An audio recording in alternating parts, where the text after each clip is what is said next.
Hi everyone, in this video I'm just going to show you the output of the simulation of tracer transport in a fractured porous medium whose fractures are generated statistically. Actually, the vertices of the coordinates of the vertices of the fractures are generated statistically, but the amount of their porosity, permeability, and aperture are specified by us. All right. So actually, this simulation is quite the same as the simulations that I did in the previous videos about tracer transport modeling, but the way the fractures and the location of the fractures is actually specified here is different from the previous videos. Here the total simulation time is 5 years, and over this 5 years, one pore volume of actually water is injected into the porous medium, actually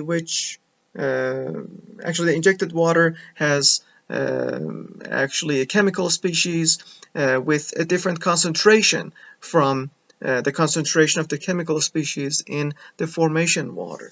So I'm not going to talk about the code in this video, so let me just show you the output of the simulation.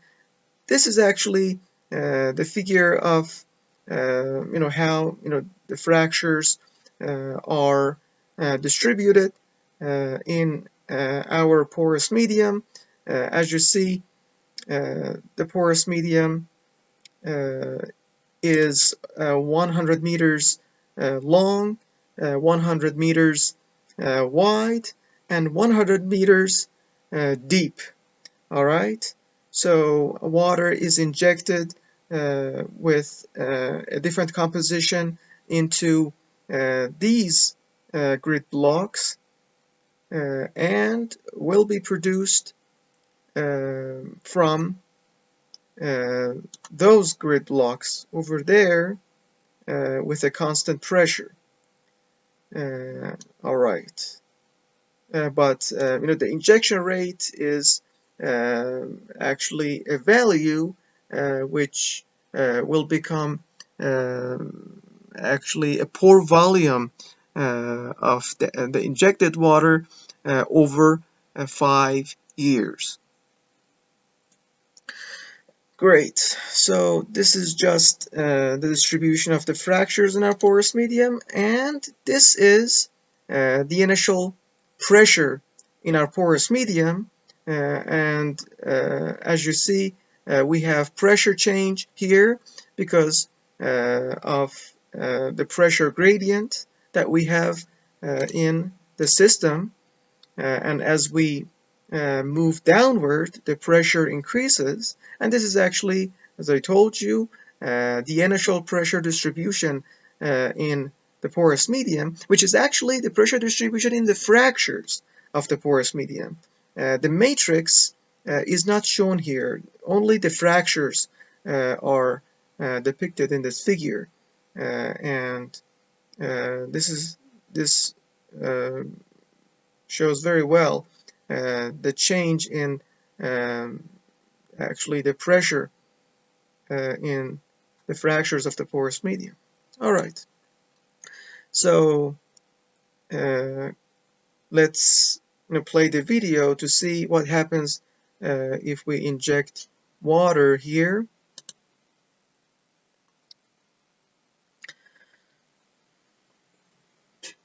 Okay, time step size number 1. Oh, actually, water is injected into these grid cells and produced from these grid cells. All right, great. And this is actually the change in the pressure distribution in the fractures of the porous medium, let's go to the last time step, which looks like this. And let's also see the concentration distribution in the porous medium over time. All right, so as you see, the initial concentration of the tracer in the porous medium is 0.5 mole per kilogram. If I play the video, water with actually a concentration value of 1 will be injected here. And as you see, the maximum value is 1, and the concentration of the tracer increases gradually from this side, and after a while, let's see if it stopped or not. Time step size number 3. All right, and over time, actually the concentration of the tracer increases from this side, and as you see, actually we can easily see the concentration increase in the fractures of the porous medium. All right, that's it. So let's also see the concentration distribution at the end of the simulation time, which is after 5 years, and the concentration distribution in the porous medium, in the fractures of the porous medium, looks like this. All right, so these are the outputs that I was going to show you, and hope it helps you write this code yourself. Thank you everybody, thank you for watching this video, and I hope you're having a great time.